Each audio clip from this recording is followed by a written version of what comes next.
Welcome to the Culturocity Report. We are here with local legends, Adam and Kizzie. They need no introduction for those in the Oklahoma City area, but there may be those abroad or outside of the area who are not familiar with them.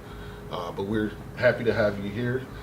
Good friends of mine. These are the first artists that we covered when Culturocity started in 2013. It's been a while there, but we're glad to have you here with us today. Thank you for joining us. Thanks for having us. Let's just kind of catch up with you all and find out what you've been up to. Been kind of quiet lately. I know you had 2 albums that came out earlier, Book of Edo, Volume 1, and Book of Edo, Volume 2. And that's right.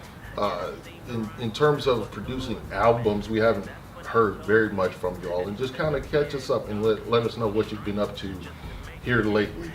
What's been going on with that? All right, I guess I'll kick it off. Book of Edo Volume 2 dropped November 2014. We toured pretty heavily for 2 years off of that, and this past year or so, a little under a year, we actually moved out of the city, and we're living the homesteader's boony life. So that's been a shift for us, putting a house and home together, and we've been cooking a little bit, doing some ideas. Book of Edo Volume 3 is a thing, and in addition to that, we have some other album projects that I'm sure we'll get into here in a little bit. Started teaching at ACM, the Academy of Contemporary Music at UCO, where I'm teaching hip-hop production. They actually brought me in to create the hip-hop production program there, so I've been teaching that for the past 2 semesters, and Kizzie's been teaching vocal production. And we're kind of in a renaissance for Adam and Kizzie, so we're looking to make a big splash when we get back out with new music. So awesome. That's pretty much where we're at. So talk to us about the teaching experience. What has that been like? And tell us a little bit about the program that you have there at ACM at UCO. Mm-hmm. Oh, it was pretty basic for me. I'm just doing private lessons, vocal lessons with my students, and that's been fun. Imparting what little bits of information I've picked up along the way on my own personal journey, and sharing that with these kids, and getting to see how they apply it. It's been a neat experience, just in kind of reviving what I learned, because after so long, after years of applying, you kind of forget that you learned this stuff. So going back and formulating lesson plans and stuff, I'm like, oh yeah, I was taught this once, and so it's been kind of fun, just kind of reviewing and rehashing techniques that were second nature to me and teaching that. So. Yeah. For me, it kind of made me mad. I'm gonna be honest. We walk into this building, and if anybody's been inside ACM, it's Bricktown, completely renovated, this old factory. They have all these classrooms, all the state-of-the-art equipment, and they're like, okay, now teach hip-hop. And I'm like, where was this when I was in the back room chopping up crappy vinyl samples and Fruity Loops that I had bummed off of a friend because we didn't have any resources for any equipment or whatever, and these kids come in and it's the expectation is, okay, we're gonna learn how to make beats from a pro or whatever, and I'm just like, okay, that's great, but good for you. Yeah, right. And I go into the classroom, I'm like, has anybody even sampled vinyl before? And they're like, nah, we go to these websites and we just download our samples, and so it is what it is. But I'm glad that there is the program. I'm glad they brought me in, and I appreciate glad to be a part of it. Yeah, the dichotomy of experiences. Having grown up struggling like that, you learn certain things from that you can take into any situation, even when you do have really lit resources like they have at ACM. So It's been exciting for me. I've been able to bring in a lot of my buddies to be guest lecturers. Jay Lee, the producer, has lectured there. Cadence has lectured at my class, and they had JB teaching last semester too, and so it's nice to not be a token. You go in there and it's like, oh, we got family out here. We're really doing the hip hop program here, so that's cool, yeah. And honestly, in real life, I don't do a lot of hip hop production anymore, so it's been refreshing to get back into it and kind of be a mentor to some of these kids growing up trying to do it, making sure they're listening to the right stuff. Absolutely. Miles Davis, Yeah. Mingus, all that. Yeah. Yeah, it's good to know your history. Yeah, where you came absolutely. from, so you know where you're going. So what's been going on with y'all musically? Have you been performing locally or touring? What's been going on with that? Yeah, we get booked for a lot of events. Like it's funny the way the path has gone. Like starting out, Adam was essentially our booking agent. He was booking everything, and especially starting out early, we were kind of like a cover band / Adam and Kizzie, because nobody knew us, so we were having to take those gigs. And then finally, as we got more well known for our own music, we became full out Adam and Kizzie, and we were performing regularly at a lot of spots, Urban Roots more prominently than any other place. And then from there, then people were starting to actually book us for their events. When we started touring, and we actually hit the road, then what became of what our performance schedule became.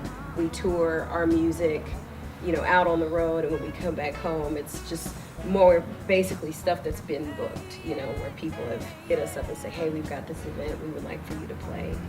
And so that's the bulk of the gigging that we do now in town, because of course, as you know, Urban Roots shut down. Right.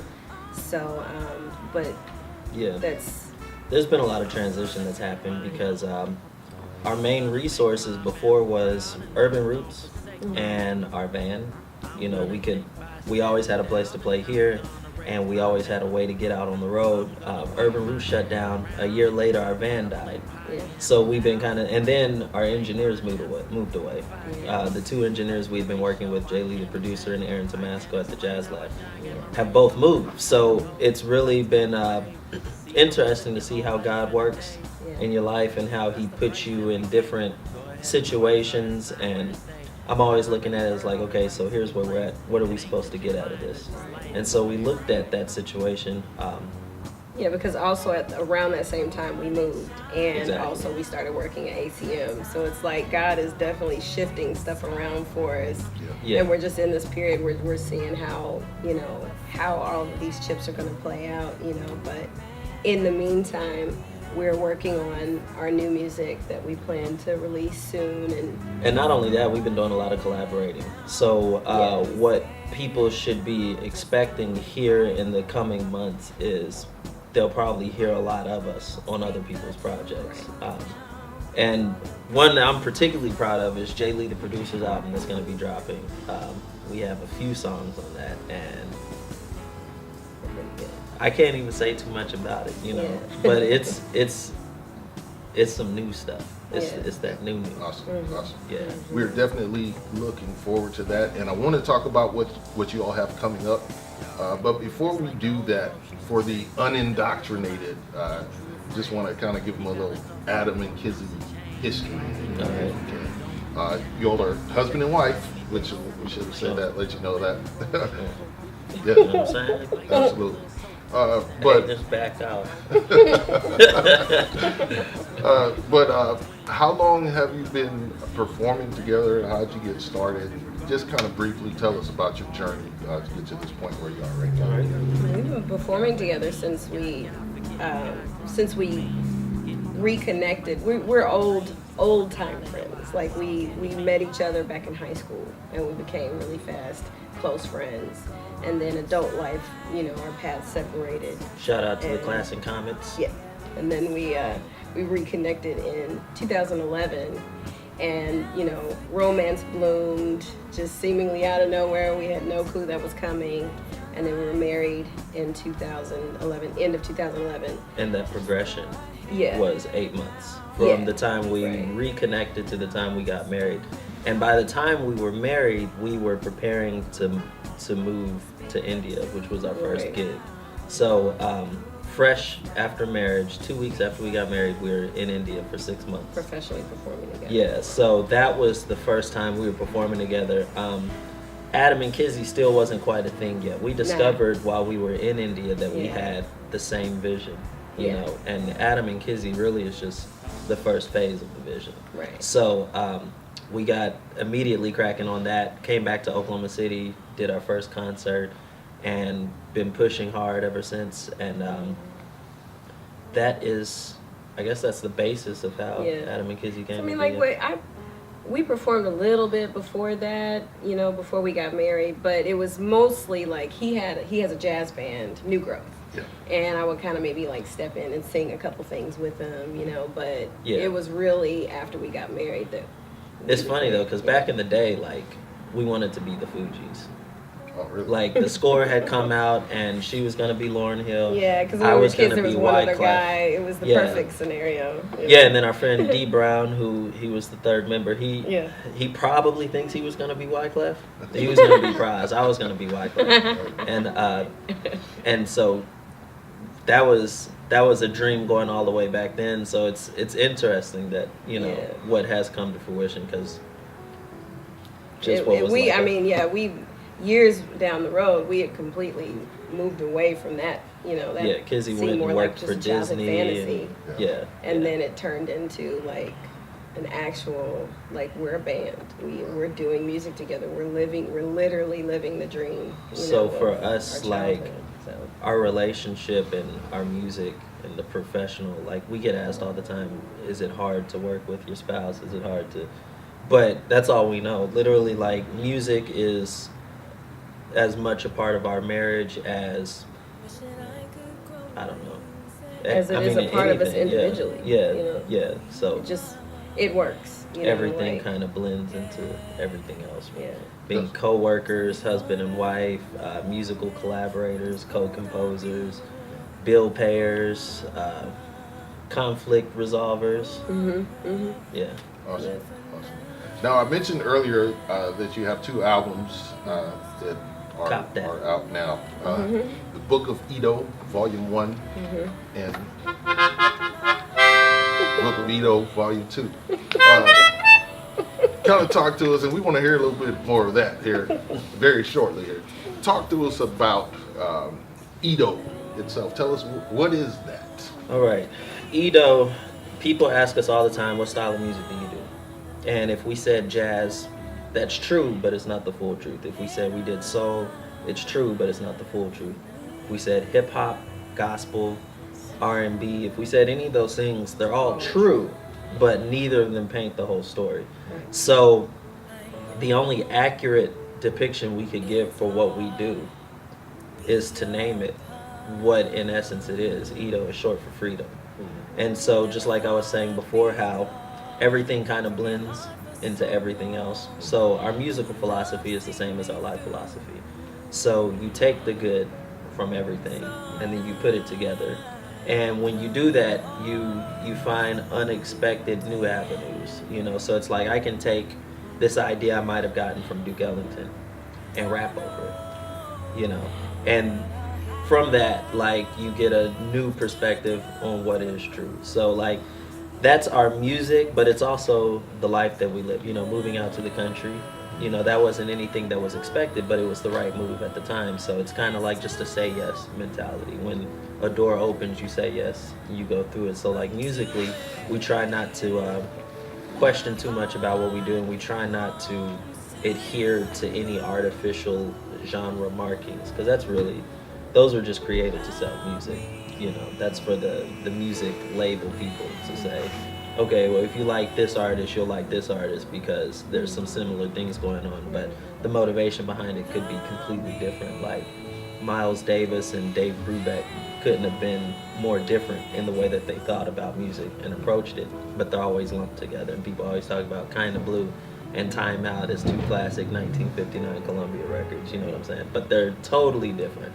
So that's, we try to take from all of those things and Yeah. I've always felt in listening to your first two albums, first of all, I'm a big fan of y'all. And I feel like both of your albums were really underrated. And they didn't really get their just due. And I feel like that's something that is yet to come, that they will be discovered, even though they've been out for a while, that a lot of people that haven't heard Adam and Kizzie, once they do hear the music, that they'll instantly become fans. I'm certain of that. What is it that we should expect to hear from Adam and Kizzie in the future? Well, I can say Book of Vito Volume 3, aka 3 though, as I like to lovingly call it. That is definitely coming. We're actually right now in the beginning stages of planning what would essentially be a live EP. So we're mapping that out, and we're hoping to release all new original music for that as well. So that will probably be coming sooner than later. The Book of Vito series, they're studio albums. So, it takes a lot of time and resources to plan and prepare for those. And we've written the music for it. In fact, a lot of the music for Book of Vito Volume 1 through 3 was conceived of and written while we were in India.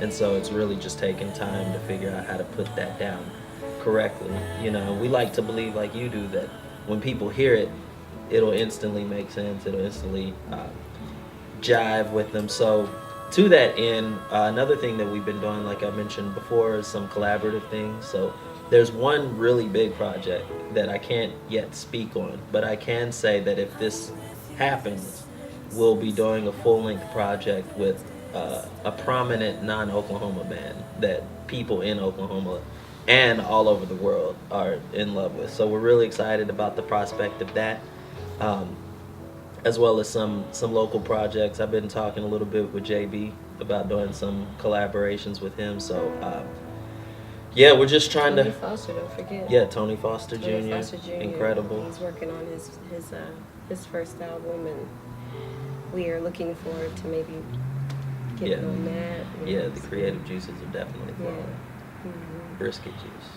Brisket. Wonderful. Do you have any upcoming performances locally in the Oklahoma City area? Absolutely. All throughout the month of February, we're doing The Roots of African American Music, which is a program we put together that chronicles the entire history of music in America, which is the story of Black American music. So we go all the way from the field hollers and the Negro spirituals, through ragtime, through early jazz, modern jazz, R&B, rock and roll, funk, hip hop, and we don't touch on mumble rap. We should probably update it for this year, because that's where we're at, apparently. Yeah. Here we are. So let us know how we can get in touch with you. How can people reach Adam and Kizzie? AdamandKizzie.com. Adam and Kizzie. Let's set it to some music. That is the absolute plug. You can email us, you can book us, you can get all of our content, you can see where we're going to be at. It's all at AdamandKizzie.com. Wonderful. And just spell it out. Adam, AdamKizzie.com. AdamandKizzie.com. Wonderful. So there you have it. Now you know what's going on with Adam and Kizzie. We encourage you to go to AdamandKizzie.com to find out more about it. And hit us up on our social media. Adam and Kizzie on Facebook and Adam and Kizzie on Instagram. Yeah, Adam and Kizzie on everything. Awesome. Just hit us up. Awesome. Well, Adam, I see you got your instrument there. I'm not sure what that's called. This is a melodica. It was actually a gift from our friend Jonathan Scales on one of his most recent trips to Oklahoma. So Awesome. Well, if you don't mind, why don't you take us out with a little melodica there? You all know.